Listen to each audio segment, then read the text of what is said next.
Oh, there you are, YouTube. Doodle doodle doodle doodle doo. Subscribe if you're interested, but also no pressure. Hey, the lighting's kind of weird. I think it's because I adjusted the camera, right? Because what we're doing today, we're doing a movie room update. I'm trying to theme the room towards the Oscars right here. This is I bought a what do you call it? It's a airbrush. I bought an airbrush and I was practicing with it a few years ago, and I made this Oscar painting right here on an old movie poster. I actually can't remember what the old movie poster is. Looks like it's called Millions. I don't know what movie that is, but that's what that is. Just a bunch of Oscar statuettes. I like to think of it as a portrait, not of me, but an important Oscar winner. Any guesses? Who do you think this is? Who do you think that is? Okay, so let's see. Yeah, so I think what we're going to do, because Oscars are on Sunday, we are going to decorate this room, or just this space over here, with lights. It needs lights again. So remember, during the holiday season, I had multicolor lights. We're going to put up some white lights up here. We're going to do that. And then after that, I have, I collect the Best Picture winners. I have every single Best Picture winner, including the newest Best Picture winner, which will win on Sunday, and that is Oppenheimer. It took me 4 days to find it, but I did find it. Also, there was a subtle reference in there, what I just said. But anyway, were you able to catch it? Anyway, so I have this movie. And we're gonna, normally, whenever I put my Best Picture winners on the shelf, it's not this shelf, it's a shelf upstairs, the top floor of our house. But I think now that I've got this movie shelf here, I think I might put the Best Picture winners up here. That way it's sort of themed for the Oscars. And I think what I'll actually do, though, I'm going to wait to put Oppenheimer in it. I don't think I'm going to put Oppenheimer in it right away. I'm going to put Oppenheimer. I'm having trouble saying that word, that name. I'm going to put Oppenheimer in the lineup probably on Oscar night, after my review of the Oscar ceremony. So Sunday night, I'm going to recap the Oscars, give my thoughts on it, and we'll also include this film right here, Oppenheimer, the winner, the Best Picture winner. It will win on Sunday. I've never been more sure of anything in my life. Another movie quote. What's that? Another movie reference. So we're going to add it to the movies. But all of my Oscar movies, so I do random rankings. So I have a stack of old random rankings. You can see them right here. Stack of old random rankings here. Just stacked up, and underneath it is a tub.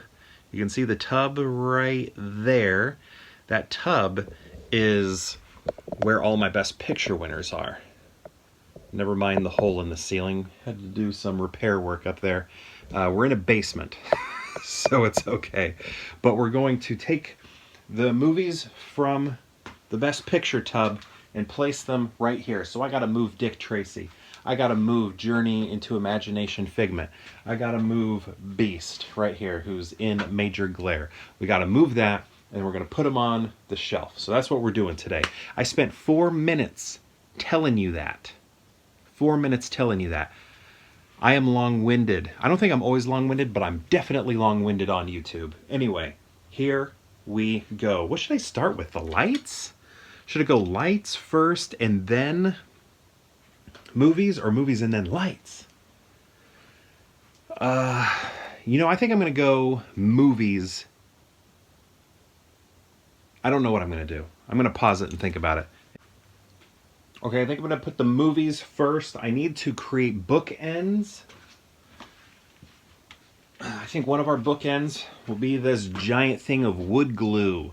Giant thing of wood glue. So I got to find where the bookend is. Oh, it looks like Mojo over there. So I want probably to shift. Where do I want this? You know what? Okay, I'm going to move Mojo. This glue is heavy, so that's going to be the bookend. One bookend, and then the other bookend needs to go here. And I guess I have to hope that that's enough room for all the movies. I don't know. If not, it's an easy fix. We just got to move this camera further back. So let's do that. One bookend. This is where Wings is going to go. Wings won Best Picture. It's the first film to win Best Picture. Here's Mojo. Sorry about the glare that we're getting over here. I don't know how to fix it. I need to study lighting. Any theater majors up there? What do I need to do? All right. So, bookend, and then I got to find another heavy thing to be the other bookend. I got to find another heavy thing. Okay, so what I'm going to use on the other side, it's not super heavy, but it is a Hook lunchbox. This is my favorite movie of all time. To help weight it down is the Hook thermos right here.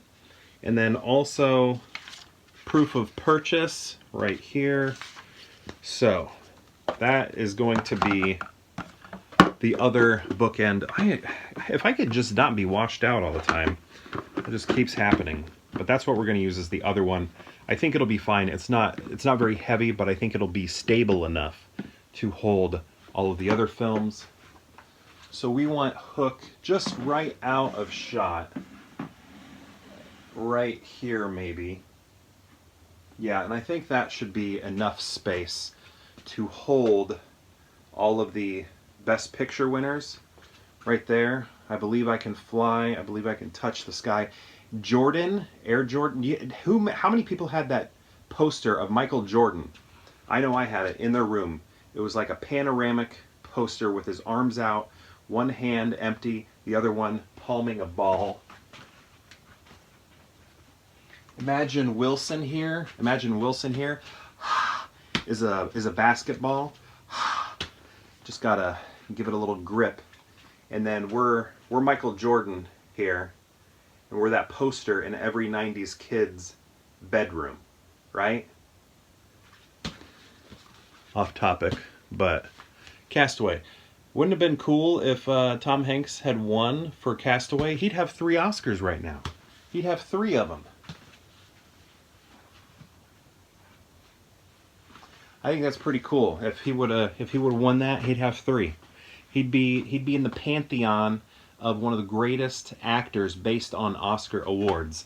People like Daniel Day-Lewis. He'd be up there with Daniel Day-Lewis, right? How many's Daniel got?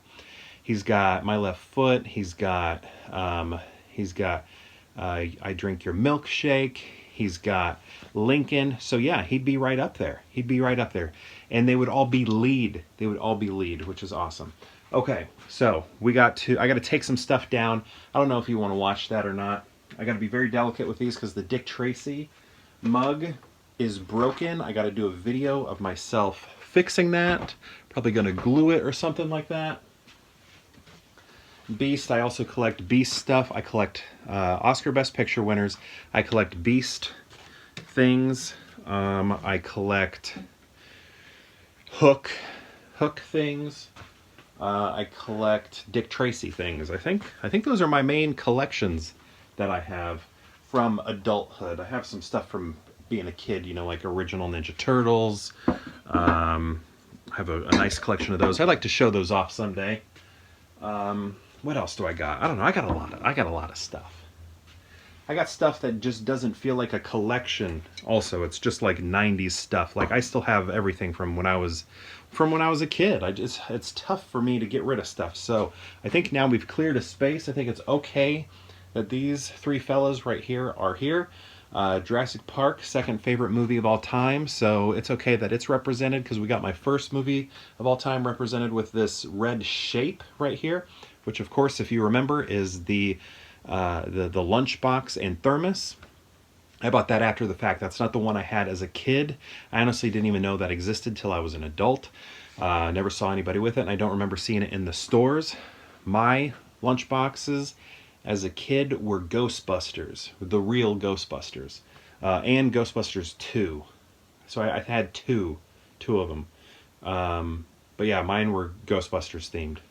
So okay, what should I do? I was thinking I was going to do the movies and then the lights, but now I'm questioning, maybe I'll do the movies and then the lights. We'll do the movies and then the lights. That's what we'll do. Okay, so I got to clear off all these random rankings off of the Best Picture tub, and then we'll get to that. So I'm going to take a quick break as I take all these films off of the Best Picture tub. So I'll be right back. Okay, I just cleared the movies off of the tub. Also, I think I maybe fixed the lighting a little bit. But here we go. I hurt my back the other day, but I think it's feeling a little better. But I do know from past shelvings of the Best Picture winners, I have felt, because I don't work out or anything, I have felt like muscle soreness the next day by placing movies on a shelf. Can you believe it? I'm not an in-shape man. Okay, so we got to dig through these, obviously. So we're going to do this in chronological order. I guess when I lean down, do I need to trade hats? Maybe that's what's doing it. Maybe it's too much contrast. So right now I got my Academy Museum hat on, but I think I'm going to swap it out for my Oscar hat. And let's see, I'm going to bend over. Yeah, I think the lighting likes that a little bit more. I think the black creates a little too much contrast. So we're going to do this in chronological order, starting with Wings all the way to Everything Everywhere All at Once, and then Oppenheimer will be placed on Oscar Sunday. So we got to look for Wings. Now Wings, you could say, is the only silent film to win Best Picture, unless you would like to count The Artist, which also won Best Picture. I'm going to give you some Oscar history as I go. All right, here we go. So The Artist also won, but you know, at the very end you can hear him breathing a little bit, so I don't know. But Wings, right here, #1. The very first Best Picture winner. Do you think Sunrise, A Song of Two Humans, is the Best Picture winner? I don't, because the Academy doesn't. The Academy calls this its Best Picture winner. It's a whole thing. It's a whole thing. So basically they had like 2 awards that were similar to Best Picture, and then eventually it turned in, you know, we eventually got the Best Picture category, and Oscar was like, what do we do? Which one of these is Best Picture? And they chose Wings. So I think that makes sense, because the other one is almost more of like a production design, art direction sort of award. But anyway, so Wings, the Broadway melody, All Quiet on the Western Front. Oh, I guess I should show you all of these. Right here, Broadway melody. This is one of my favorite ones. It's actually one of the lower rated Best Picture winners, but it's still one of my favorites. All Quiet on the Western Front. Now this was remade recently. Very good film. This one's very good also. Although this cover gives a little too much away. It doesn't give too much away like plot-wise, but it just gives a great scene away that I think if you were to watch this movie without having seen this cover, so sorry for showing it off, you would benefit from it. So there we go. Next we have Cimarron. A lot of people consider this the very worst Best Picture winner of all time. And you know, I get it. Everybody's sort of a leftover from the silent era. So you have acting where you can hear what they're saying, but it also looks like the acting of the silent era. So people are moving around like this, you know, making these grand gestures when it's like, hey, we can hear your excitement. You don't have to show us with your hands in quite an extreme manner. So Cimarron right there. Next we have Grand Hotel right here. And Joan Crawford, I always think in this movie, looks like Gillian Anderson. Do you agree? I think she looks like Gillian Anderson in this film. But this movie's cool. It's like an ensemble film where everybody's sort of separate, but they have interactions, you know, that sort of bring them together in certain ways. It's one of the early films to do that.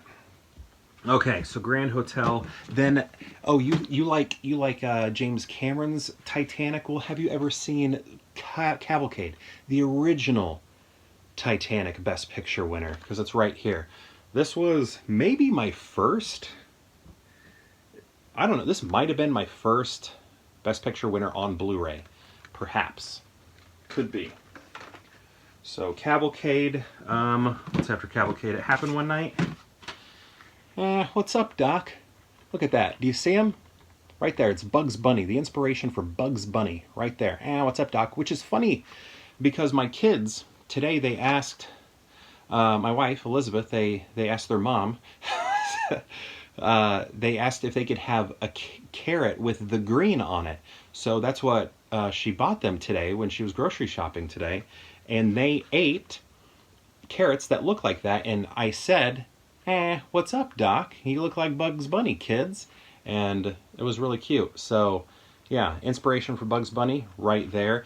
Anytime you see anyone try and stop a car by lifting the dress to show a little ankle, you got this movie to thank for it.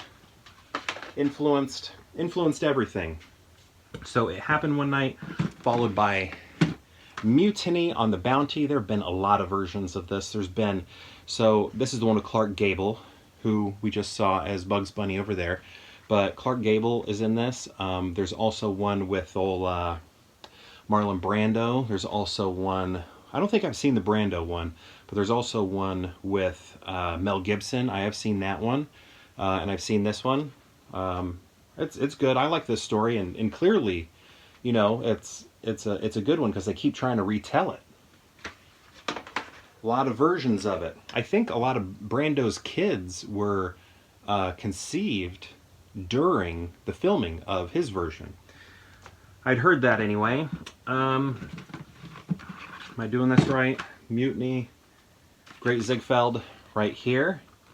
Nice little snapper case. Got some good art there. This movie feels long. There are like some stage productions in it. Like it's about like stage productions and stuff.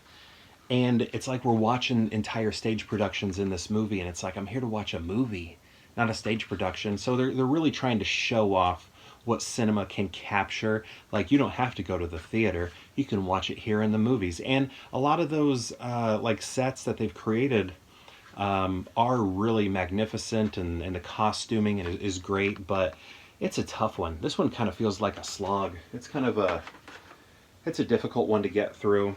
Okay, so I always thought this was cool. So you have the great Ziegfeld with a Z. You know what follows it? The Life of Emile Zola with a Z. But here's the thing. Maybe I'm an ignorant American, but the way... A lot of times I don't like when biopics win Best Picture, because it's like, well, who's that person to deserve to be placed in the pantheon of greatest films of all time? You know, like Erin Brockovich was nominated for Best Picture. Imagine if it won. Her name, Erin Brockovich. I mean, you know, what she did was good, but does she deserve to be a Best Picture winner? Does Emile Zola? Like, there are a lot of people. There are a lot of important people. It was just weird sometimes to me when just, Emile Zola, you're a Best Picture. Erin Brockovich, you're a Best Picture. I don't know. But, I mean, his life is amazing. This is a good movie. It's a great movie. I actually didn't like it the first time I watched it, but upon rewatches, I think I've seen it maybe 3 times now, I've come around to really like it. All right. So after Life, we got, am I doing this right? You Can't Take It With You. Life of Emile Zola. You Can't Take It With You is next. And this is, cute little film. We got old Jimmy Stewart in there, one of the Barrymores, Lionel. Yeah, I mean, this is good. It's a cute little, nice little film. You can't take that money with you after you go. Don't expect it. After that, we got, is it Gone with the Wind? Let's see. Yes. Gone with the Wind. Check that out. I used to have this on VHS, and then I got this DVD for it. I'd like to upgrade this one. I wonder what kind of upgrades they got. This was the 2-disc 70th anniversary version of it. This is an epic.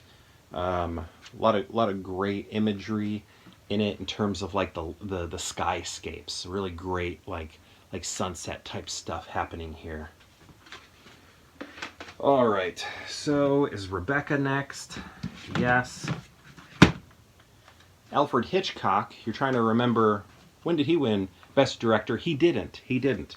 But one of his movies did win Best Picture, and that is Rebecca. Here I have it on Criterion. Criterion Collection, right there. I really like this one. You know when people talk about movies where the house is a character, this is one of those movies where the house is a character. I know they did a remake with Armie Hammer. Did anybody see that? Was that good? All right.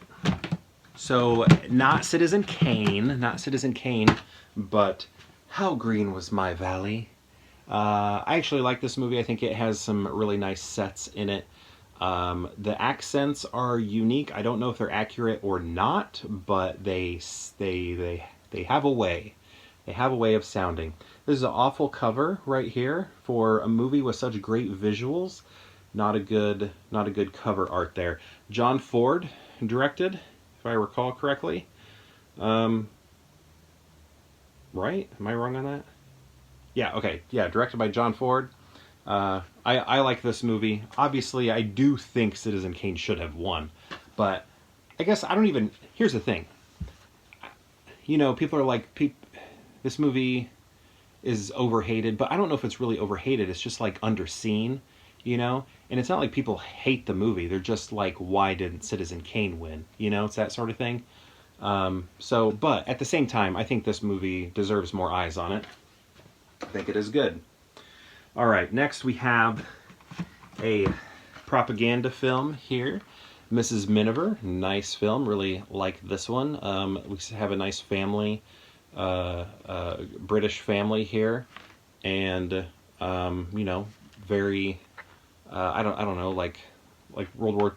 Is propaganda always a bad word, or is it?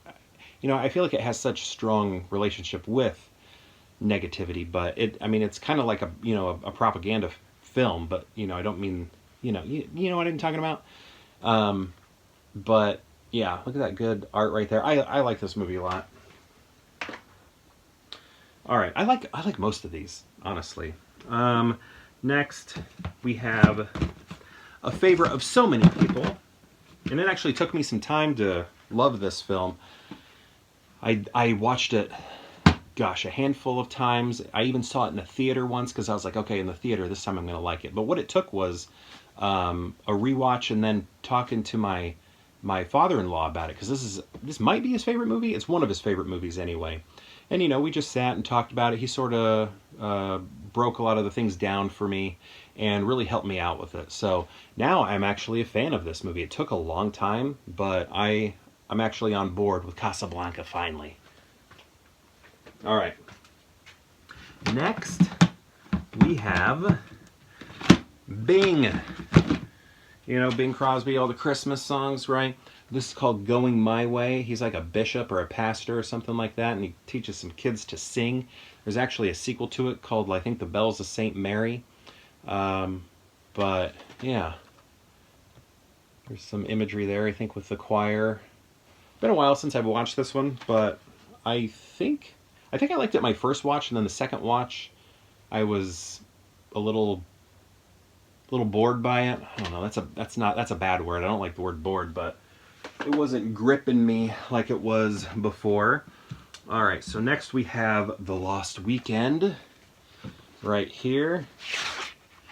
There's another bit of an image there for you. So The Lost Weekend.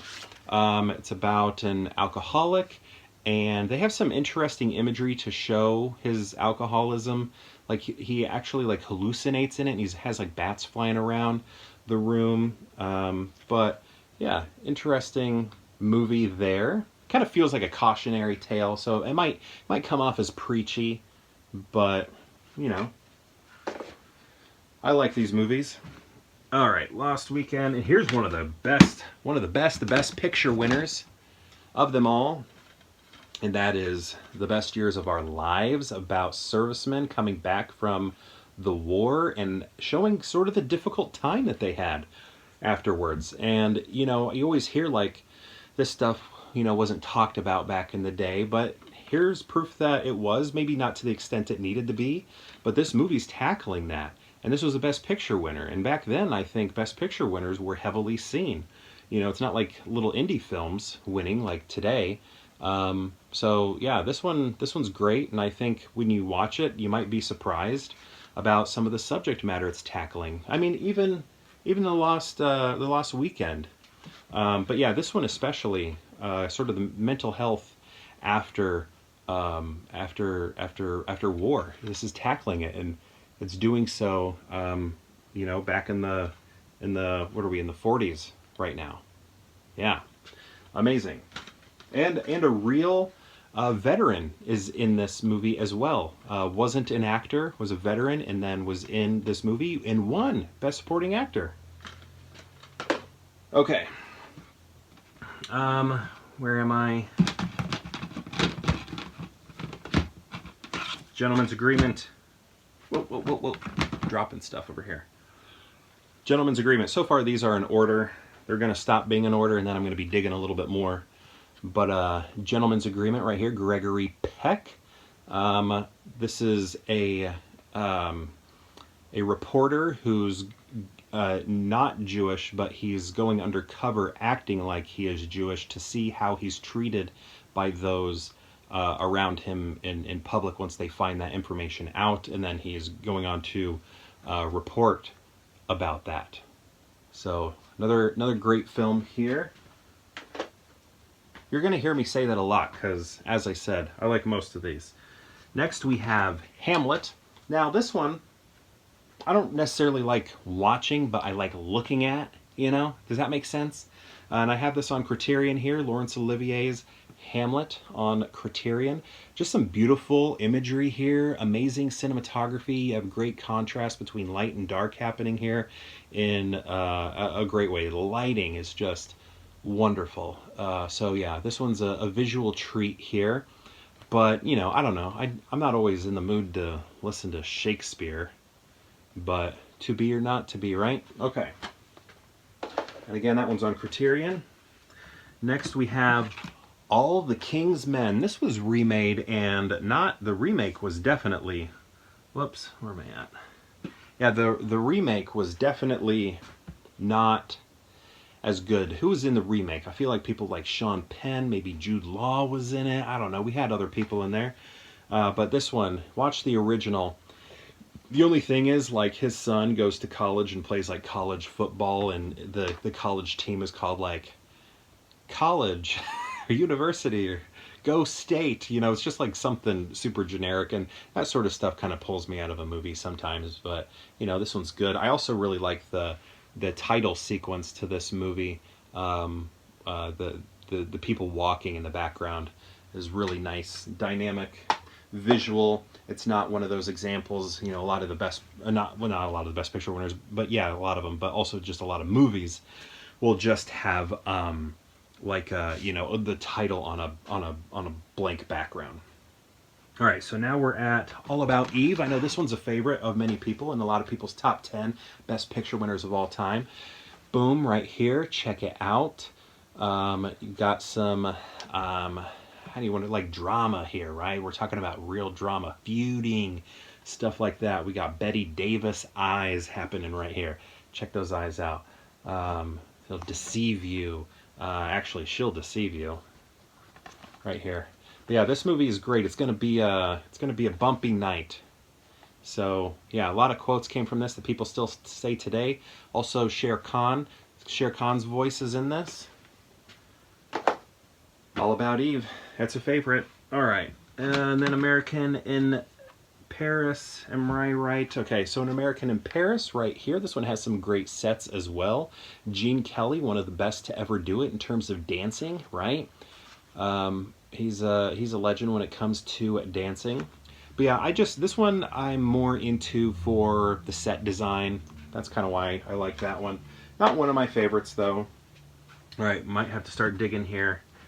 All right. Oh no, I think we still got some in order. Next we have Greatest Show on Earth. Also another film often declared the worst Best Picture winner of all time.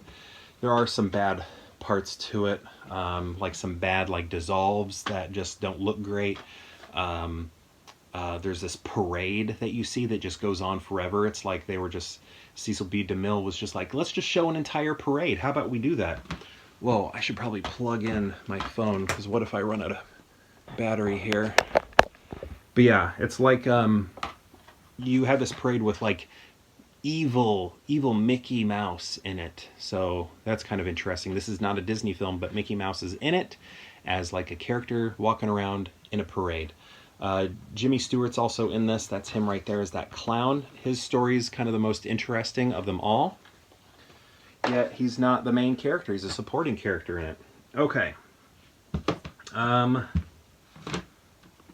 Where am I at? No. Okay. Shoot, am I out of order now? Am I going to have to dig for these? Greatest show on earth. Nope, got it. From Here to Eternity. Everybody knows this image right here. I'm talking about that ocean image right there. I mean, that thing is classic if you've seen that. And it's interesting because the cover here is done in color, but it's, you know, definitely a black and white film there. Also, yeah, Ernest Borgnine is in it. Montgomery Clift. We got, it's a Donna Reed. Man, it's a, oh yeah, Frank Sinatra. Pretty sure he won an Oscar for this. Old Blue Eyes. Old Blue Eyes. All right. Which way do I need to go? All right. On the Waterfront, this is one that deserves another watch from me. This one never really captures my attention too much, which is interesting because it is like super famous. It's a popular one, but I need to give it some more views. I think maybe I just don't fully understand it or something, but I think now at the age I am, it might appeal to me more because it's been years. It's probably been maybe 10 years or so since the last time I watched it. The last time I watched all of these in a row was my wife and I. So I'd seen them all, and I wanted to show them to her like after we got married. So I showed her all the Best Picture winners. So that was the last time I think I watched this. I don't think I've watched it since. I could have been somebody. Could have been a contender. After that, we have one of my favorites of all time, and that is Marty right here. This one's great because it's just a small, simple love story, and I just love that about it. What's that other love thing people do?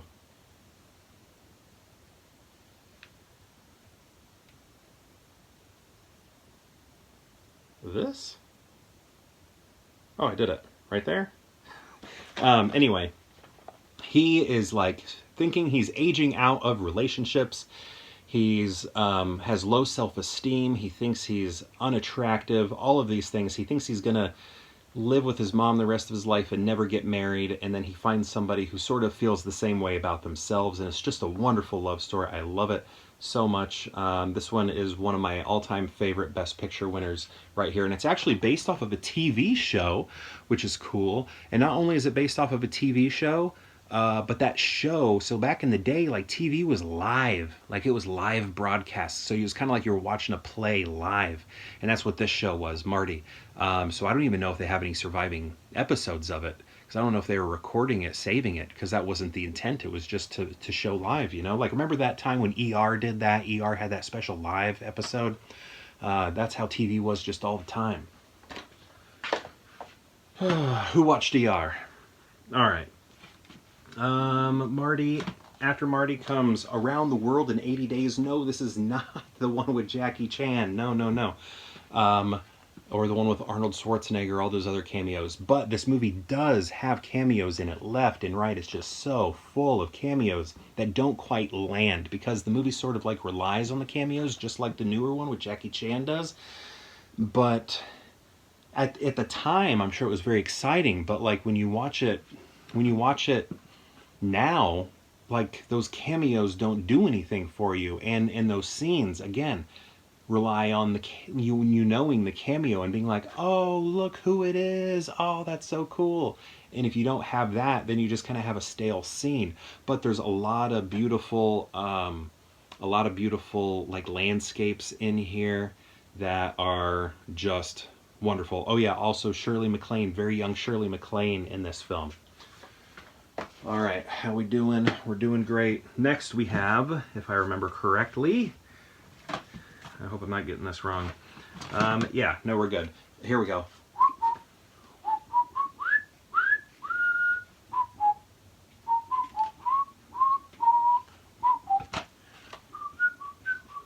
Root doo doo, root doo doo, bum bum.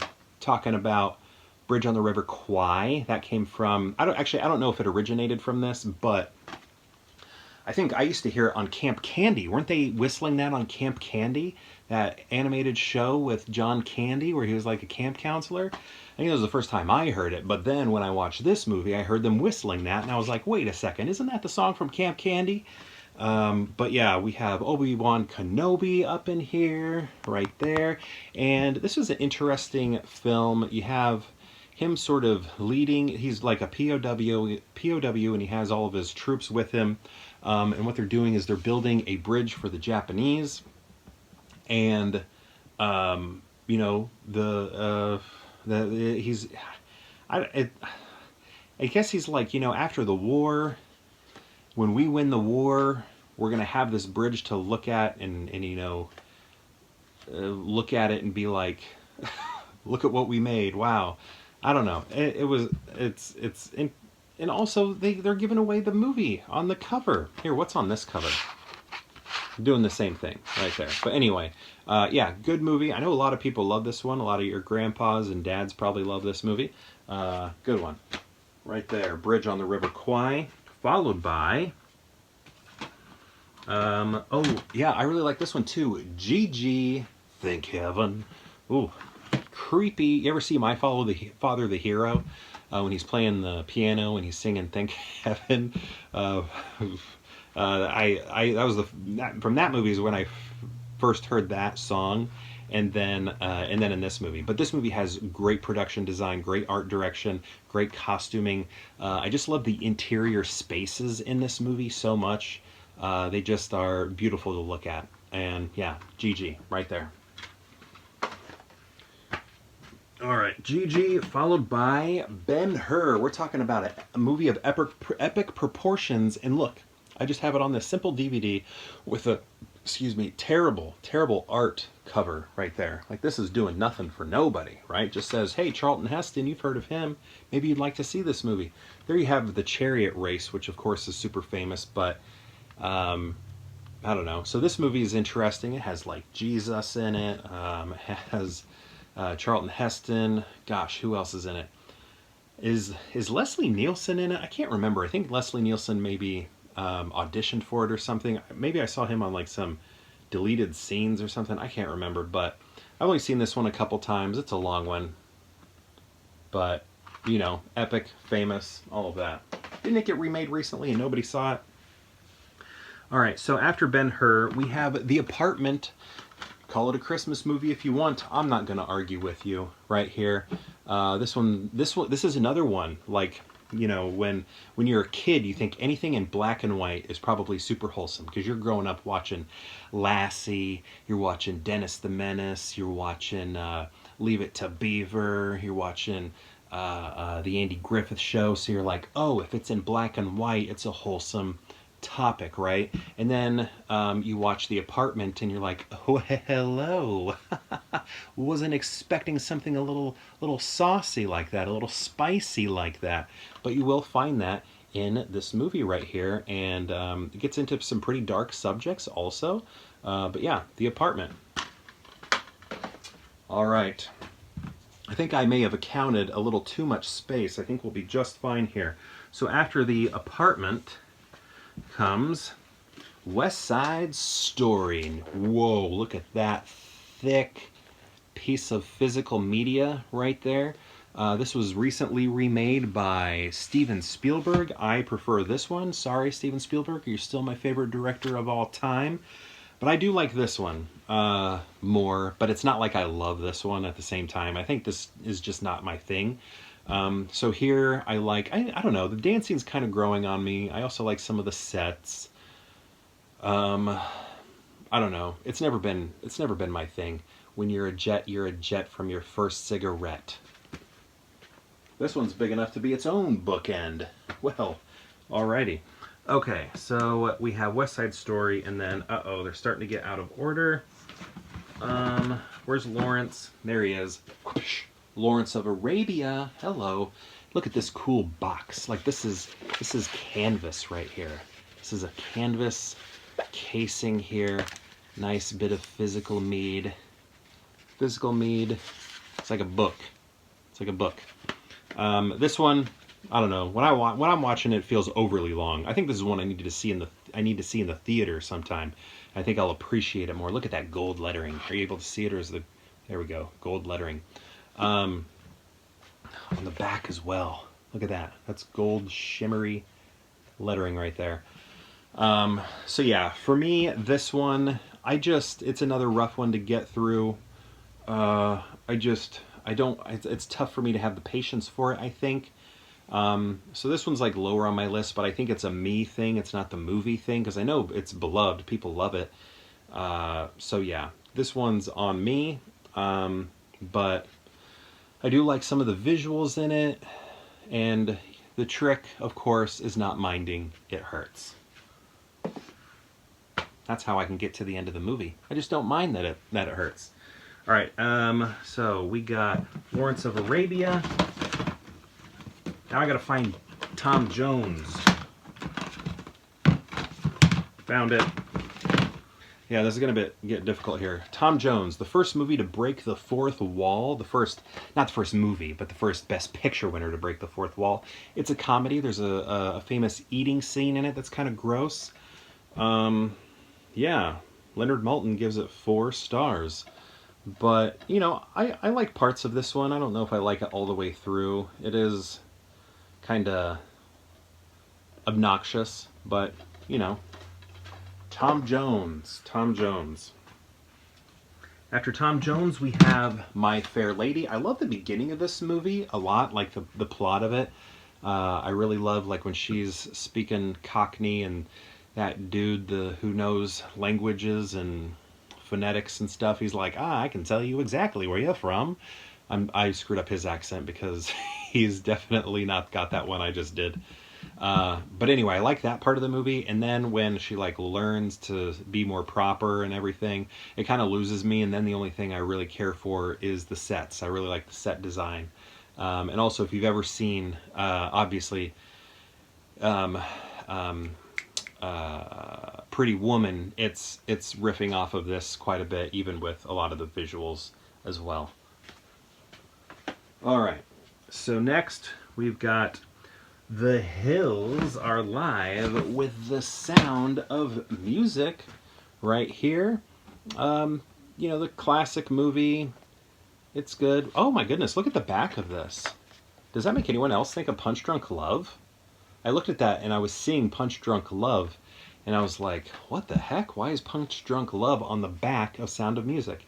Anyway, classic film, Do Re Mi, these are some of my favorite things. All of that. Sound of Music, and then we got A Man for All Seasons. Henry VIII. I like movies about the royal family, and that's what this one is. Henry VIII right here. Am I getting the right monarch? Been a while since I've watched it. Yeah. Clint.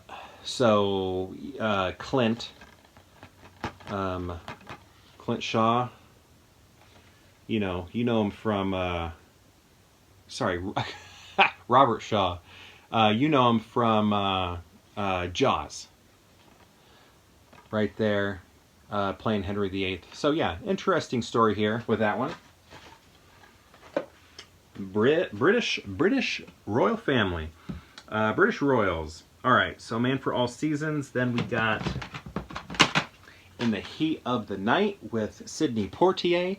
When you're growing up in the 90s, you think they call me Mr. Pig from The Lion King. You think that's where it's from, and you didn't understand why your parents and grandparents were laughing. The reason they were laughing is because they had seen In the Heat of the Night, and they knew that they call me Mr. Tibbs, right? So it's just interesting when you're a kid, you watch these things, you think they're for you, you think they're yours, and you don't realize it came from something else until you find it later. Or maybe your parents explain it to you that In the Heat of the Night is they call me Mr. Tibbs, right? They call me Mr. Pig, right? Lion King, Pumbaa, right? All right. Next, we have Tom Jones, Fair Lady, In the Heat of the Night. Oh, right. Next is my least favorite movie. It might also be, is this the only Best Picture winner with an exclamation point in it? Oliver! You have to scream it. Don't forget to scream it. You have to put that exclamation point there. More, please, sir, more. I want more. You know, Oliver Twist. It's the story of Oliver Twist right here. This movie won a special award for its choreography, its dance choreography. So if you're into that, check it out. This movie has kind of always been my least favorite one. I just feel bored during it. The Oliver Twist story has never really done anything for me, except I think I like the music in August Rush. Some of it with the slap acoustic. But I don't know. I don't know. It's not for me. Also, other movies came out this year, right? Like, was this the year 2001 came out? 2001, I think, maybe. Could be wrong. I think this is the year that Night of the Living Dead came out. Night of the Living Dead. Imagine if that had won. So, other things probably should have won instead of Oliver. Mustache in my mouth. All right. So Oliver, and then next we have. Oh shoot. Oh dang. It might be in a different section. Oh. See, next we need Midnight Cowboy, but I think I pulled that one out recently. So I gotta find it. Yeah, I think I might have pulled that out. Did I? I gotta pause. I'll be right back. I'm back. It was in here. It was just in a different spot than I thought. Midnight Cowboy. I'm walking here. You've heard that before. Well, here's where it comes from. Maybe you knew it came from here.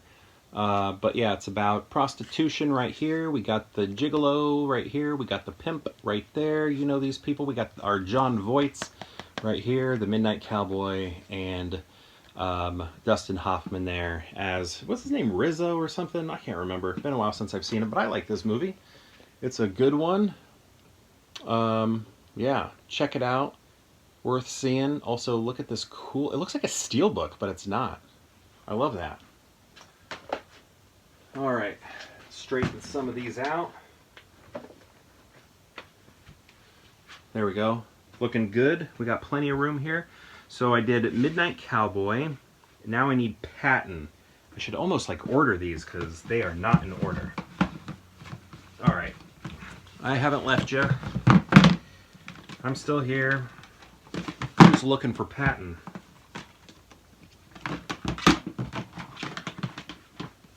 All right, that's Platoon. Patton. Where are you? I'm wondering if I should order these, like put them in order now. Maybe I should do that. So maybe I'll pause again. I don't know. I don't feel like ordering it, so we're just going to dig around. Maybe I'll just keep pausing it. Who knows? Patton right here. George C. Scott does an amazing job right here. Completely convincing. Convincing as if I know what Patton acted like. But, you know, this is a good war film, I think.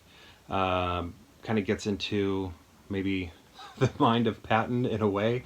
Probably not as extreme, though, from some stuff I've heard. But yeah, I think George C. Scott won for this, right? And it has that famous, that's been parodied multiple times, of Patton in front of the American flag giving that speech. I need to get a new box for this, though, because I dropped this one time and I cracked it. Dropped it and cracked it. Okay, so we have Patton. Next we got The French Connection right here. I also have this one on Blu-ray over there. I got it in another spot that I'm going to have here. In my normal collection, this one's in the Best Picture collection. And yeah, so this is a great film here. Gene Hackman, legendary actor, so good in it. And he's playing that dirty cop, bad cop type of guy. I mean, he's good, but you know what I'm trying to say. Like he's fighting crime, but he's going about it in a rough manner. So yeah, I feel like this one's pretty classic. Also, this is cool. First time I ever saw this in a movie was first time I ever saw this in a movie was like Batman Returns. Remember when the Penguin has control of the Batmobile and he's just driving it, and Batman's, hitting all these things, and he almost hits a woman in a carriage or a baby in a carriage. And then, I guess that was like the first time I'd ever seen that. And I maybe have seen it in a couple other movies. And then I watched this movie, and the same thing happens, and I was like, oh, that came from here. But then I eventually watched, what was it, Battleship Potemkin, and it happens in that movie also. Except for it's like baby carriage going down the stairs or whatever. And I was like, this is a tale as old as time. It's not special to Batman Returns or even this. Been around forever. French Connection. Supposedly it's been edited down. That's why I have the upgraded version, because it's that movie's being altered with. Okay, so we got the French Connection. Next we have, I gotta pull these out here because I have like a little box set. Next we have The Godfather. Mario Puzo's The Godfather. If I could just find it here. Oh, it's right there. Yeah, Godfather. So we're just gonna put the first film. So unfortunately it's in this like little skinny disc here, which I don't love, but that's what we're dealing with. So yeah, The Godfather right here. What else can be said about The Godfather? It's a great movie. Man, my nose itches. Okay, so after The Godfather comes The Sting. I know I have a cool version of The Sting somewhere. Cool version of The Sting. Just gotta find it.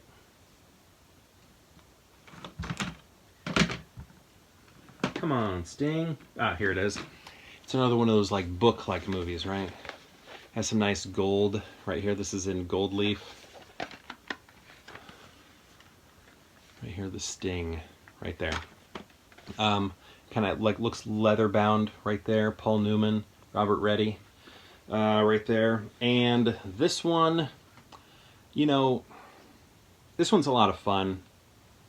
I learned the music is not accurate to the time period it's depicting, which I wish I wouldn't have learned, because it didn't bother me, but now that I know it's so wrong, I'm like, why did they do that? But what else do I want to say about this? Oh yeah. The opening credits are the coolest part about this. Like, not the coolest part, but look at the illustrations in the opening credits and look at who's being credited at the time, and there's it lines up. It's awesome. So after The Sting, what won? The Godfather Part 2. Right here. Godfather Part 2. Again, another one. I used to like the Part 2 more, but now I'm someone who likes the original Godfather more. So I've changed my opinions on the Godfather films. The third one's never been my favorite. Alright, so I did Godfather Part 2. Next we got to do One Flew Over the Cuckoo's Nest, starring old Jack Nicholson. And cool thing, I met the cinematographer, Haskell Wexler, and I got him to sign my copy. There's Haskell Wexler's autograph. A very famous cinematographer, extremely famous cinematographer. And he talked about how he would go to Lakers games with Jack Nicholson, and yeah, it was pretty cool. Good movie. Also, is my mustache getting in my nose? What's going on? All right. Next we have rum ba ba bum ba ba beam do do do. We got Rocky right here. Check it out. This is one of my favorite Best Picture winners. It's probably my top 5. How do you not go for Rocky? I mean, other people would go for Network, I guess, but I really like Rocky. Great underdog story. I love at the end, brings a tear to my eye every time did I say he wins? No, he loses. But I just love that he's just glad he did it and fought. But it really doesn't matter to him.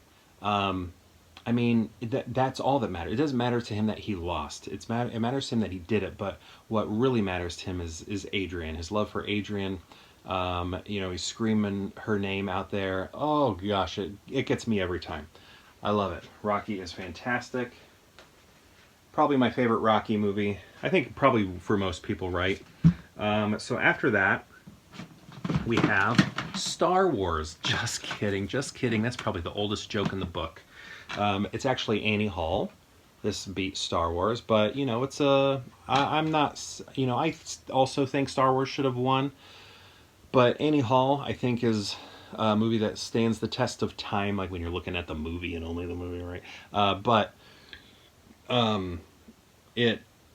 it's I think it's great that a romantic comedy won, and it's a unique one. It has an ending that, you know, is different and unexpected. I mean, now I feel like something like that wouldn't surprise us, but like at the time, you know.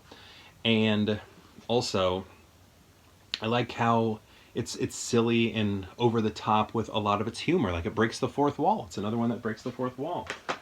My favorite is when he's like, he sees a bunch of like Italian men, and he's standing with Diane Keaton, who is in The Godfather, and he looks at the Italian guys, and he's like, it's like I'm standing here with the entire cast of The Godfather. And it's funny because he's referring to these men over here, but Diane Keaton's over here, who is in The Godfather. So he is standing with the cast of The Godfather. Love it. All right, so next we have The Deer Hunter. We got to find The Deer Hunter. All right. If I could just... You know, I thought I just saw it. Oh, I did. The Deer Hunter. This one's a tough watch. Man, oh man. Rough. I really like the wedding stuff at the beginning when we see the men in their hometown. We like the culture that they live in, the culture that they're from, their religion and all that stuff. I really like seeing all that part. And then the movie gets like really rough, and it's just like, wow. You know, they went from here to here, and it's just like difficult to see how lives can change, and how you know, what war can do, and it's just it's very sad. It's a very difficult watch. Worth a watch though. Check out The Deer Hunter. After The Deer Hunter comes Kramer versus Kramer. This one we have Meryl Streep, we have Dustin Hoffman right here, and this little kid here nominated. Probably the youngest kid, right? Right? Wasn't he nominated? I thought he was, but he's not listed there. Am I wrong? Somebody help me out. Was he nominated? They didn't list his name. But, yeah, this movie, you know, we just got Meryl Streep, who's just like piecing out on this family, and Dustin Hoffman's having to take care of the kid on his own, which, you know, I get it, being single parents tough and everything. It's less about that, you know, like he's complaining and stuff, and it's like, yeah, you know, that happens to a lot of people. But when you're looking at, like, Meryl Streep's just like, she just like leaves, and then she tries to come back later, and it's like, hey, what? What? We need more explanation here. We need, oh my goodness. But yeah, Kramer versus Kramer. All right. It's just hard. It's weird because my parents are divorced, and my experience was very positive. It was very great. My parents did everything they could for me to see them both as often as possible. And I know that not everybody gets that. I was like in a very privileged situation to have parents that were looking to work together like that. And when I see something like that, it's like, man, I don't know, maybe a wake-up call to how lucky I had it, but I feel like I've always known how lucky I had it with the way my parents set up the arrangement. But man, I don't know, when I'm watching that with what Meryl Streep's character does, it's tough. It's tough to understand. Very difficult to understand. But again, I only know my situation. All right, next we have... Oh, look, I thought I had remember when we talked about the French Connection, I had it over here? I didn't. I had it in here. I have both versions in here. I'll probably put this over here. All right. So, what was I talking about? Ordinary People, right here. Hello. So a lot of people think Raging Bull should have won, right? And you know, Raging Bull has amazing cinematography. I understand it from an artistic standpoint when we're talking about visuals, filmmaking, and stuff. But sometimes a movie just sort of like hits the zeitgeist. Is that the right word? This is when America was sort of leaning into or learning about and accepting and testing out, checking out like therapy, you know, mental health and therapy. And this movie sort of tackles that issue. And, you know, it's kind of like I think I don't know, it shows like a moment in time, a moment in history, sort of points to what was going on in contemporary society and how things were shifting and changing. And I think it does a good job of that. I think that's why this is a good movie and a good choice. It's like a little peek into what was going on during that time period and the acceptance of going to therapy or the budding acceptance of that. So yeah, great movie there. One of my favorite Best Picture winners. I like a lot of the smaller ones, I find, but I also like some of the bigger Best Picture winners also. All right, so Ordinary People followed by Chum Chum Chum Chum Ching Choom Chum Chum Chum Chum Ching Brum Bum Bum Bum Bum Boom Brum Ding Ding Dee. Chariots of Fire also was what I was doing a little bit of a reference to another movie. If it was, let me know if you caught it. So Chariots of Fire, the score, I love the score. The rest of the movie, I feel like it doesn't have the pacing I'm looking for. I think this one's a tough watch. I'm just kind of sitting there. You know, I feel like I can appreciate it, but I don't necessarily want to sit down there and watch it. I like the religious aspects of it. I think all of that is really nice. I like the Olympic aspects of it, and I love the music, even though it does not match the time period. It is of the time it was made, not the time period it is about. I don't know. It's like good, but I'm not always trying to watch it unless I want a nice, calm, quiet movie on while I'm passing out, falling asleep. Okay, so what did we just do? We just did Chariots of Fire, which means Gandhi ate more than this. What movie is that from? Gandhi, that's next. This movie was up against E.T. We all know E.T. should have won. Richard Attenborough knows E.T. should have won. Richard Attenborough's even said E.T. should have won. This movie has the most extras in it than any other movie, and that may stay the same. That could hold that record forever, because nowadays I feel like we're going to use digital people for extras of that size. I feel like we're already doing that, right? I say we're like I'm doing it. Hollywood's doing it. But Gandhi, you know, I like this movie. I like it, but E.T. should have won. E.T. should have won. All right, after Gandhi, we have Terms of Endearment. This is the best picture of my birth year. Not only do I have it here, I actually also recently purchased the 4K. I got the 4K over here. I also have the VHS, which I turned into a Kleenex holder because this movie is such a tearjerker. Oh, you'll be crying. You'll be crying. You'll be crying in that movie. So yeah, that's a movie, I've talked about it a million times. It's one that I didn't necessarily like, but I had a bias against it for an outside reason, outside of the film. And now that I've gotten over that bias and watch it, I really do enjoy it. Jack Nicholson's in it. He won Best Supporting Actor. Okay, so we are talking about Terms of Endearment.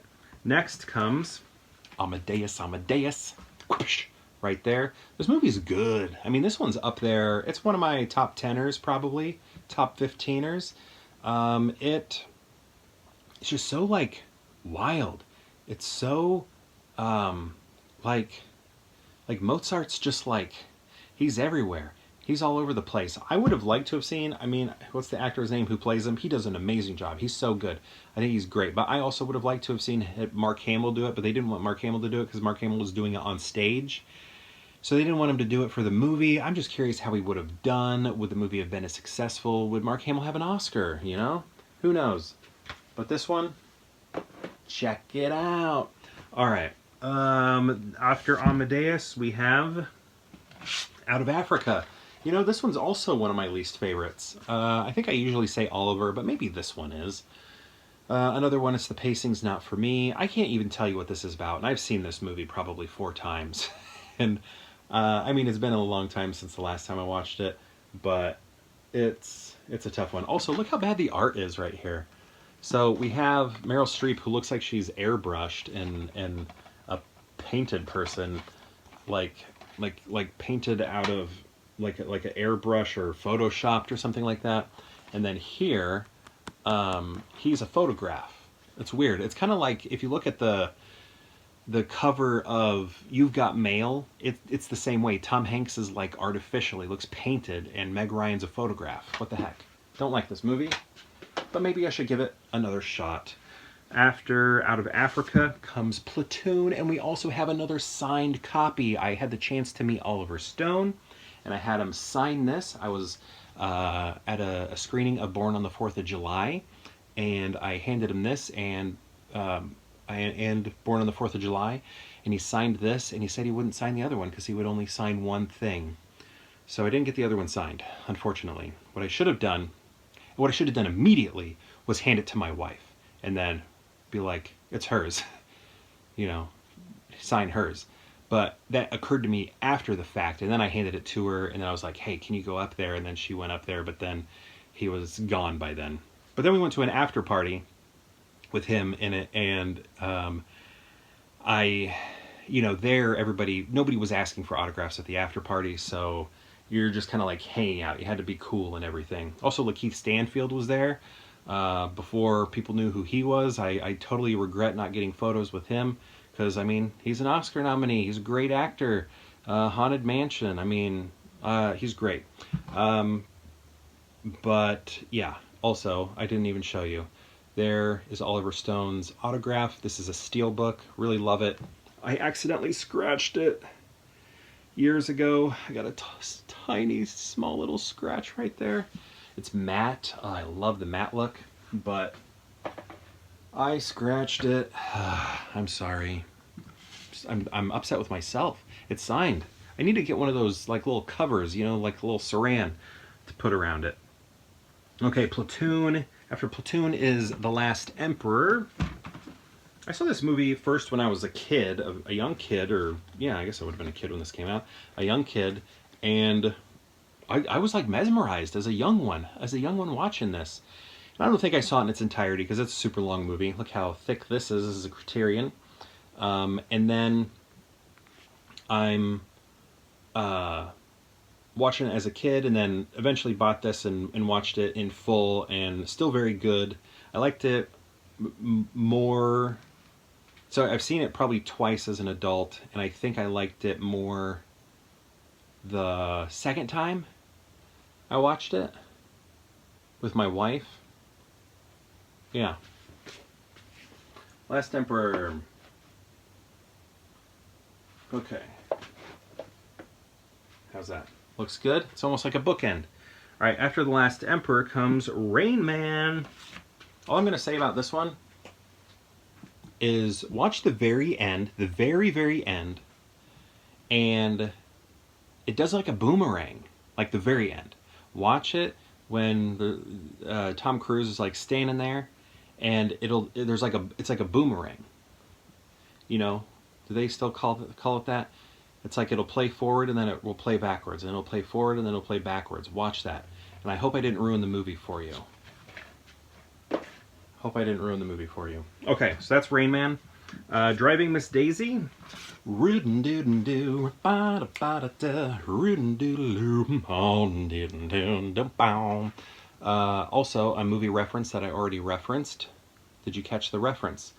What do we got here? This is Dan Aykroyd's in this, and I think that's cool because he's a Ghostbuster. He's in SNL. I just think it's cool when you got the old SNL dudes in movies. Was he nominated for this? I think Dan Aykroyd might have been nominated for this. I can't remember. I think he might have been. Trying to think. Help me out. Dan Aykroyd was nominated for this, right? Anyway, yes. So, you know, I'm trying to think. Remember in the movie Stay Tuned when they have, is that no? It's either Stay Tuned or Scrooged has like Driving Miss Daisy. I think it's Stay Tuned, and they're like running over her. It's like driving over Miss Daisy. All right, Driving Miss Daisy, followed by Dances with Wolves. I think that fell over. My Dances with Wolves, I think, is epic. So here, it looks like a leather-bound journal. A little Velcro there. Opens up. Got that there. But what I almost want to talk about more, slides out. It's one of those side slips, right there. Got that. But gosh, I'm excited for. So Kevin Costner directed this, right? And he's directing another Western right now. And it's going to come out. It's called Horizons. It's like a two-parter or something. And when I was watching that trailer, I was falling in love with it. And I cannot wait to see that movie. And I think it could become one of my favorite movies of all time. Western-wise. Oh, I can't wait. I had like goosebumps as I was watching it. It looks so good. I wish it was one single movie, though, because I don't like the idea of a movie that's called Volume 2. Like, let's say the second one wins Best Picture. This movie looks good enough to where it could. Let's say the second one wins Best Picture, and then one of the Best Picture winners is Volume 2. And it's like, well, yeah, what about Volume 1? And I'm okay with Lord of the Rings, Return of the King winning, because it doesn't say Part 3. That's where Godfather 1 is okay, because Godfather 2 is also there. And it's okay that 3 isn't there because it's not in the middle. Because what if it was Godfather 1 won Best Picture, and then also Godfather 3 won Best Picture, but then where's Godfather 2, right? Does any of that make sense to me, my thought process? These are the things that go on in my brain. But yeah, don't watch the director's cut, watch the theatrical. I like the theatrical more. It's just that the director's cut, it feels long. It feels long. All right, so what did I just do here? I did Dances with Wolves. After Dances with Wolves comes, here I need to move these. After Dances with Wolves is Schindler's List. I'm hoping that when I'm looking down, everybody can still hear me, because I'm kind of far away from the camera. But next we have Schindler's List right here. What can be said about it? Amazing film, one of Spielberg's best movies of all time. Very worthy Best Picture winner. Artfully done, emotionally done. It's a great film, black and white, but also with little bits of color, as you can see there. So yeah, wonderful, very emotional, difficult to watch movie right there. All right, so gonna stay put. There we go. After Schindler's List comes Forrest Gump. Right there. Run, Forrest, Run. This is like sort of like, I saw this movie this I think was the first Best Picture winner I saw in the theater.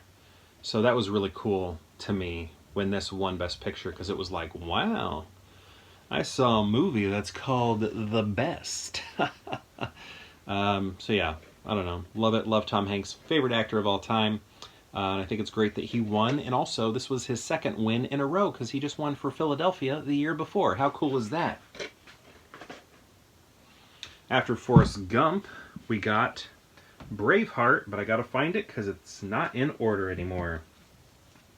Found it. We don't have many left, do we? Braveheart right here. I love you. Always have. Baronet. What are some other good quotes? Argyle Wallace. I used to do foam sword fighting, And I went by, I had a couple names, but one of my last fighting name was Argyle, and I got it from this movie. So yeah, I like this. You know, people are like, it sucks because it's not historically accurate. And then my response is, I don't care. It's not trying to be. If it was trying to be historically accurate, maybe, no movie is historically accurate. They can't be, because they're only like an hour long. Unless it's a hour long movie that documentaries aren't even accurate because there's stuff off screen giving you additional context that you can't see. So I don't know, when people say I don't like it because it's not accurate, I don't care. I don't think Mel Gibson cared. I don't know, I like the movie and I like the score. Maybe he should have grown a beard out. All right. English Patient. Does The English Patient make you think of Seinfeld? Because it does me. I used to really like this movie. I mean, I guess, I don't know, I still do. I have the hots for Kristen Scott Thomas. I think, I don't know, total babe. Just like, if she were president, she'd be Abraham Lincoln, right? I don't know, I've just always been in love with her. So, that's kind of why I like this movie. Yeah. Alright. So, next we have Titanic. That was my Billy Zane impression. Titanic. Titanic. You can be blasé with a lot of things. You can be Titanic. No, I put the coat on her. I got a bad Billy Zane. Okay, great movie. One of my favorite Best Picture winners. It's probably in the top 5. How many times have I said that? Have I said that more than 5 times? But, I love Titanic. I saw this one in the theater also. I remember seeing it over Christmas break of my 8th grade year of... Was that 8th grade? Or 7th? Yeah, 8th grade. My 8th grade year of... Well, of junior high, I guess. 8th grade, junior high, 8th grade. Yeah, love this movie. So good. Next we have Shakespeare in Love. A lot of people are angry at this movie because it beat Saving Private Ryan, which I also think is good, a worthy winner, but I like this movie too. It's overhated, way overhated, but it's good, it's funny. I like that it's a comedy. Not many comedies have won, but this one did. I like it, it's a comedy. It's a love story also. There was one time when I watched it though, and I didn't like it. I was like, this isn't as good as I remember. But then I watched it again and I was like, I like it again. So there was just one day where I must have been off or something because I was not into it. And I was like, oh shoot, maybe I don't like this movie. But yeah, there we go. Shakespeare in Love. All right. After Shakespeare in Love comes... Wait, I missed one. Shoot. Wait, what the heck? I went too far. Rewind. Forrest Gump. Let me remember here. Okay. Dances with Wolves. Here, these 3, or however many? 6? Wow, I messed up 6. Because we did Dances with Wolves, and then I totally missed Silence of the Lambs. I think that's I should have put them in order. I'm sorry. People were probably yelling at me the past 6 movies. I'm so sorry. I'm so sorry. We fixed it though, right? We fixed it. I'm going to leave that in there. I'm going to leave that mistake in there. Silence of the Lambs. And I should know that because Elizabeth Taylor and Paul Newman went out there to announce this movie, and everybody, every kid out there is hoping they're going to say Beauty and the Beast, but they don't, because this was up against Beauty and the Beast. Instead, Elizabeth Taylor, she opens the envelope and she goes, "The Silence of the Lambs." And then it's like, man, Beauty and the Beast did not win, but you know what? Silence of the Lambs is great too. Amazing movie. So Silence of the Lambs actually won after Dances with Wolves. I don't know what I was doing there. How did I mess that up? I'm sorry, everybody who was yelling at me. I know you were yelling at me. I know it. I know people were watching the screen being like, this guy doesn't know anything. And you're right, my brain has been scrambled. I used to know this stuff inside and out. I don't anymore. I don't. It's scrambled. This is me trying to hold in all of my Oscar knowledge I used to have in my 20s. Okay, so what did I just put up there? Silence of the Lambs, then Unforgiven. That's what did it, because I saw Unforgiven down here and I was like, wait a second. Unforgiven should have happened a long time ago. Unforgiven, we got Gene Hackman here again. You heard me singing his praises already. This one's great. This is sort of like the final Western for Clint Eastwood until he made more. But yeah, this one, I mean, it's one of the best Westerns out there, right? You know, it's kind of like what Tony says, every time I try to get out, they pull me back in. And that you know, that's what he's trying to do. He's trying to live a quiet life on the farm. And he can't do it. He gets roped back in to being a killer cowboy. What if that was the title of the movie? Okay, so Unforgiven, then Schindler's List. Then I want to make sure I got it right. Forrest Gump. Then Braveheart.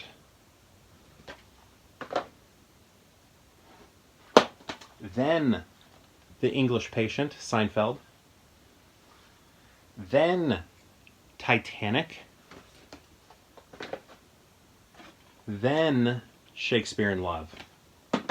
My apologies. Okay. And then after that is American Beauty, where a floating bag is just so beautiful. 1999, great year for movies. So many good movies. So many other movies could have won. This one won. It wasn't The Matrix. The Matrix didn't win. It wasn't American Pie. It wasn't Varsity Blues. Varsity Blues didn't win. This won Best Picture. Has some great visuals with the pedals and everything. A lot of funny sequences in it. Oh gosh. Nominated this year. Can't think of her name right now. Why can't I think of it? Annette Bening, also nominated this year. If she won for this, if she had won for this, that would have been a great win for her. She is great in that movie. Kevin Spacey won.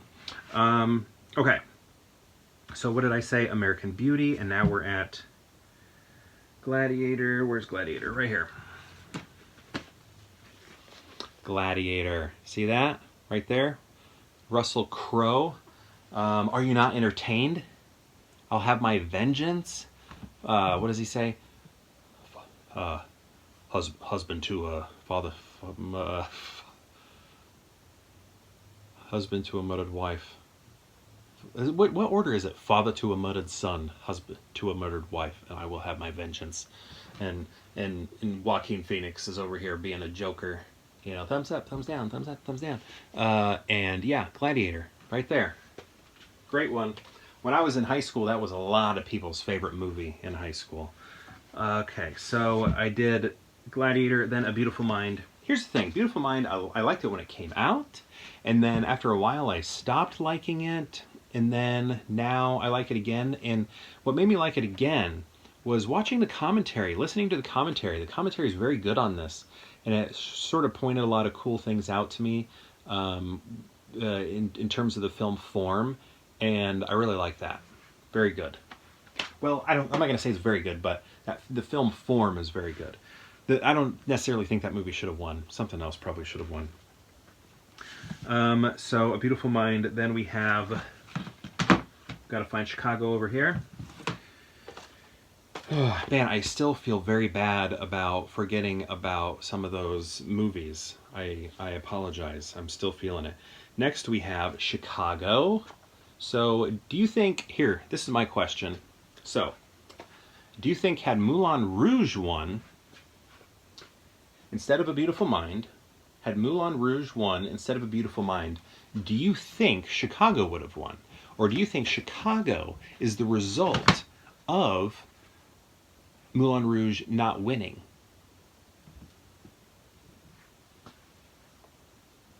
What do you think? That's my question. My wife really likes Chicago. That's one of her favorites. Okay. Maybe actually Beautiful Mind. So yeah, Fellowship of the Ring should have won, but you know, let's say a Lord of the Rings movie couldn't win. I think Moulin Rouge should have won. Okay, because next we have The Lord of the Rings: The Return of the King. I have this also on Blu-ray. I have it on the extended edition somewhere over here in my collection. But here we're just going to put up the standard DVD right here. And I think this is fine that the third one won because it doesn't say part 3. It has the Return of the King in it, so it sounds like a singular film. And also, it's the final of the trilogy, so it sort of sends the message that this is for all of them. You know, like imagine if just Two Towers won. It'd be a little weirder. Wouldn't be that bad. Actually, it would be bad, but it wouldn't be that bad because it doesn't say Lord of the Rings Part 2. That wouldn't be good because then you're like, well, what about 1 and 3? So if you're gonna do that, I feel like you got to give them to them all, or give it to the last one. They should have never made Godfather 3. Okay, The Lord of the Rings, followed by Million Dollar Baby, but I don't see it. Found it. I feel like I need to hurry this up. I don't know how much space I got. All right, Million Dollar Baby right there. Clint Eastwood. I always think of the Woody the Woodpecker shirt that her mom's wearing. That's usually what comes to mind when I think about that movie for some reason. Then we have Crash. Crash. The Michael Pena scene, of course, is the best. Right here.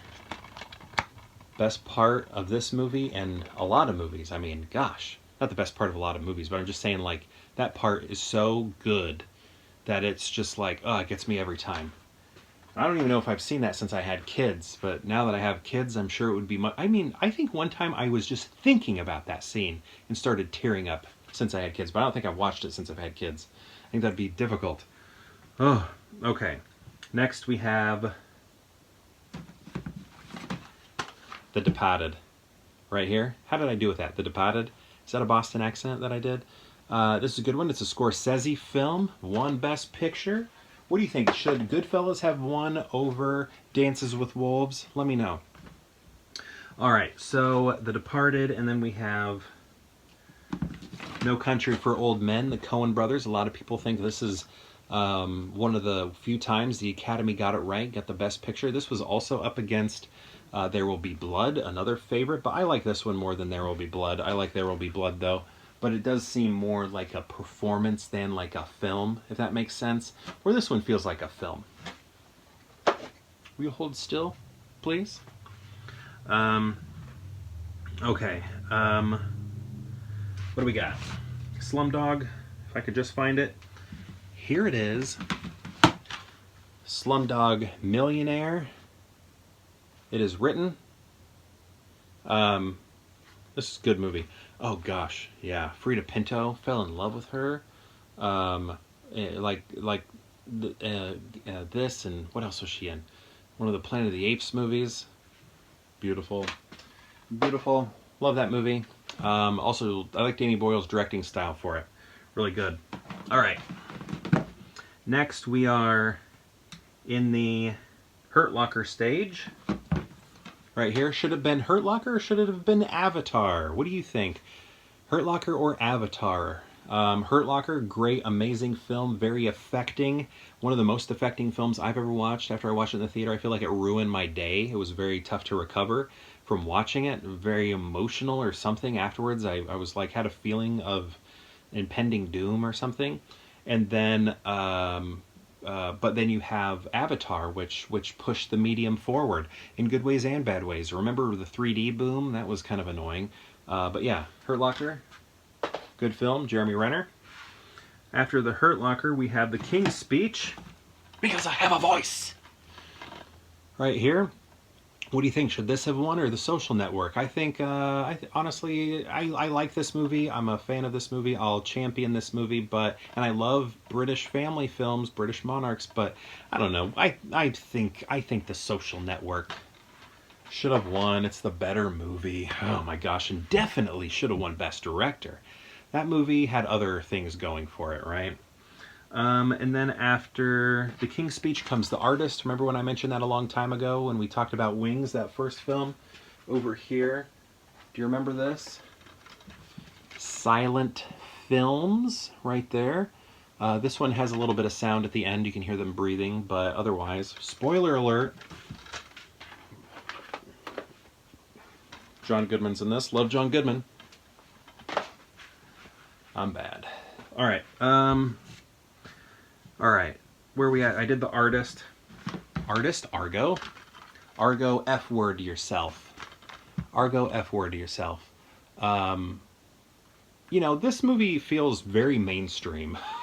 It feels like a very mainstream winner. What else was nominated?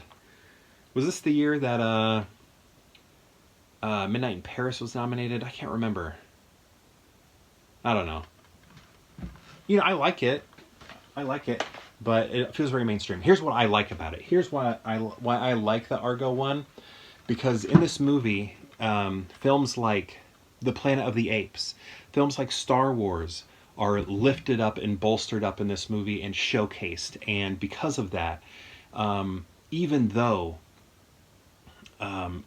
Star Wars did not win Best Picture, it's in a Best Picture. Planet of the Apes, just the showcasing of it in genre. I like that it exists within this movie. So completists, people who are going to go back in time or go back through all of the Best Picture winners, they won't watch Star Wars, but they'll see Star Wars. They won't be able to watch Planet of the Apes, but they'll see it, right? So I like that. I like that it puts those films on a pedestal and says good things about them. Next we have, after Argo was 12 Years a Slave, right here. Obviously very difficult watch, not one that you're going to just put in for casual viewing, similar to like Schindler's List, where it's, you know, it's just like such heavy subject matter that you can't really casually watch it. But yeah, very strong film here. After 12 Years a Slave comes Birdman, or The Unexpected Virtue of Ignorance. So this one is cool, but I really think Eddie Redmayne did a good job in The Theory of Everything. But I think, you know, if I could give out a tie for acting, it would have been for Michael Keaton and Eddie Redmayne. If I could only pick one of them to win, it would probably be him, because I love him more. But I really am always impressed with everything that Eddie Redmayne did in The Theory of Everything. Like, I can't deny how good his performance is, but I'd still probably lean this way if I had to pick one. But honestly, that's a year where I feel like I wish they tied. I would have given them a tie myself. It's just so they're both wonderful in it, or in their films. But yeah, I'm so glad that this won Best Picture, and I think it's great because, you know, the whole Batman thing. Michael Keaton already talked about Batman, and in this there's just a lot of layers and meta-ness to it, and I also like it because our next Best Picture. So that was Birdman, and then next comes Spotlight. I'm trying to do a Boston accent for Spotlight. Spotlight. Spotlight. I can't do it. Well, where is he? Yeah, right here. You can't see him because he's covered up right there. But Michael Keaton is also in this movie. And I love that if you are someone like me and going to watch all of the Best Picture winners in chronological order, you are going to see Michael Keaton twice back to back, which is cool because Michael Keaton to me is an 80s, early 90s actor, right? And then we didn't see him for a really long time. And then, boom, here he is showing up in two Best Picture winners back to back. And I just think that's awesome. So great film here, great performances. Love Spotlight. I think it's one of my favorite Best Picture winners. Another one. I really like the lighting in it too. Very good. So next, this is interesting. Spotlight. Moonlight comes next, right here. Another great Best Picture winner. This one, obviously, the ceremony gets very heavily remembered. I'm glad this one. I was not a La La Land fan. I know a lot of people prefer La La Land, but I was rooting for this one over La La Land. La La Land didn't do it for me, and if La La Land had won, that would be one of my least favorite Best Picture winners. Sorry to say so. Mahershala Ali won Best Supporting Actor in this. Very good film. I remember sitting in the front row when I watched that one. Whoops, showing a little skin there. I remember watching that in the front row when I saw it.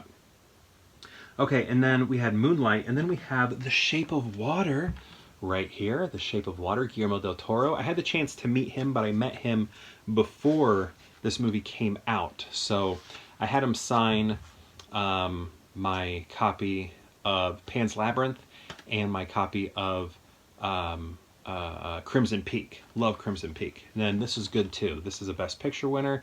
Obviously, because that's what this video is about. That's what I'm showing. This video is actually about me doing a room update. But yeah, this is a good one. And it's funny. Michael Shannon's in it. Alright, so we did Shape of Water. After Shape of Water comes Green Book. Look at this. Are you noticing a theme? We finally hit Blu-rays consistently. Green Book right here. Just kind of a, basic little tale here. Just kind of like people bettering themselves when they, get out of their bubbles and stuff like that. Learn to meet other people and learn, everybody is varied. You might have, stereotypes and things that you think about someone, but they, aren't true and everything. But yeah, Green Book. Next, we have, okay, so this is cool. We had Spotlight, Moonlight, Parasite. Right here. Still haven't opened this yet. I mean, I've seen the movie. But this is the Criterion Spotlight right here.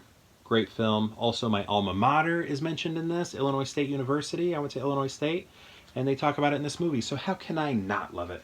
Oh, wait a second.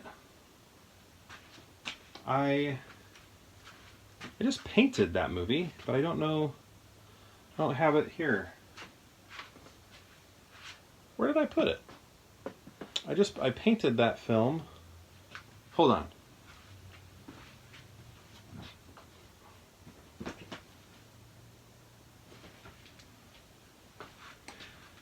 Gosh, I don't know what I did with my painting. Anyway, I painted that film, but it's not here. It's probably upstairs. So, what did I have there? We just had Parasite, which brings us to Nomadland right here, another Blu-ray. This one was not available in the stores. I had to buy this online. They just never released this. This one's never, you couldn't buy this in a store. What the heck? Yeah, this movie was fine. I feel like it was a little too, I didn't like there was a black screen at the beginning where it kind of had to like lay out a lot of information to you. And I don't know, I didn't like that. I wish we could have just jumped into the movie without having like a tiny little history lesson at the beginning. But, still good. Interesting that it has some non-actors in it, it just has like real people in it. After that, we have a movie that has not been available to buy in the United States at all, anywhere. I don't even think it's available on DVD. And that is the Best Picture winner, Coda. So what I have here is an Academy screener copy. So this is my copy of Coda. It is available, I believe, in Italy. 4K, so I need to grab that Italian 4K. I will do that eventually, but or hopefully it comes here. But right now, I just have this screener here, the Academy Awards screener, the Apple screener right there. So that's pretty cool. It says for your consideration and has a bunch of stuff on, for your consideration, the things it wants to be nominated for. So, next, oh my gosh, we're there. We're there. We're everything, everywhere, all at once. And I have this beautiful copy right here. I love the look at this. Look at that slipcover with the googly eyes. Look at it. Love it. And look, it's a 4K. This is my first 4K film for Best Picture winner. And I will have a second one put up there come Oscar night. But this is the end. And look at that. I allotted myself way too much space. Way too much space. I did not need all of that. Look at that. So we have room to keep going with the Best Picture winners for a few years now, which I think is great. As long as the Oscars can survive, I have enough room on the shelf to continue my collection. Right there, empty. I do have the Lord of the Rings films in there because sometimes I'll place those up there because I do understand that those films are sort of represented as well. So next I need to put the lights up. Should we go do that next? Are you bored? Look at this. This clip right here is almost an hour long. Oh my goodness, it's got to be like midnight by now. Anyways, yeah, I think I'll put up the lights. Okay, I've already started this process a little bit. What do I need to do here? Just want to kind of get it on camera. Over here. I need to like bunch it up a little bit more.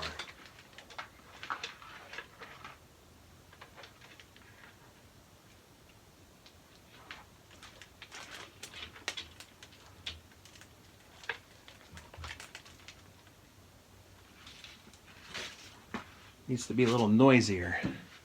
Yeah, okay. I'll be back in a second. Okay, not too bad. Not my best work, but it's getting late. So this is kind of the movie room update right there. Obviously, you gotta put the old random rankings back in. It's gonna kind of look like that a little bit. Maybe we should see what it looks like if I turn off this light.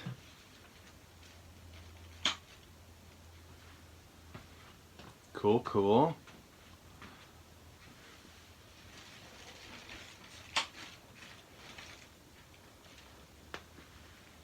There we go. Then I'll be all like, oh, there you are, YouTube. We're going to do random ranking. So when we go to my movie collection behind me, pick out 3 movies at random. You know? All right, so the Oscars are coming up. Tomorrow, I hope to get a video where I'm ranking the best pictures. And then we're going to have the actual Oscars, and I'll do a little recap and thoughts on those. All right, so thank you so much for watching this little movie room update right here. Should we get a close-up of all the best picture winners? Let's do that really quick.